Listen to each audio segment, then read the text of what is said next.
দিনে লাগছে রে। তুই আমাকে বাড়িতে কোনো সমস্যা? সমস্যা না? তুই আমার আলাবুলা ভাইটারে এরকম আকাই না বুদ্ধি কেমনে দিলি কত?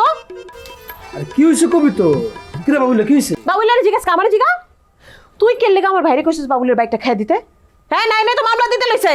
আচ্ছা এই কথা, আমি তো কত কিছুই খাইবার কথা মুখ দিয়ে বলি, তা হাসা হাসা কি সবকিছু খাই না তো। যদি আমি হাসা হাসাই খাইতাম তাহলে তো আমি ঘটকের লপটপ খাই দিতে পারতাম। ওদিন আমি মাঠের মধ্যে শুয়ে শুয়ে করতেছি, আসমানের সানটা কি সুন্দর না, চল খাইয়া দিই। খাই নাই কিন্তু আমি মজা করে কইছি যে লো বাবুলের একটা খাইয়া দিই। আরে ভাই এটা তো দুষ্টামি করে কইছি, এক লোক চলে দুষ্টামি বুঝবো না, হ্যাঁ লেগে হাসা হাসা খাইয়া দিব। তো হ্যার খাওয়া যেহেতু এতই শখ এবং একলা খাওয়ার শখ, তো মামলাটা সে একলাই খাক। কিন্তু মামলাটা করবো কোন কারণে? সিরিয়াস ভাই, নাইনার মায়ের উপর দিয়ে আমার মোটরসাইকেল উঠাই দিছে, এর লেগে হেরা মামলা দিব, সাথে আমারও জড়াইছে।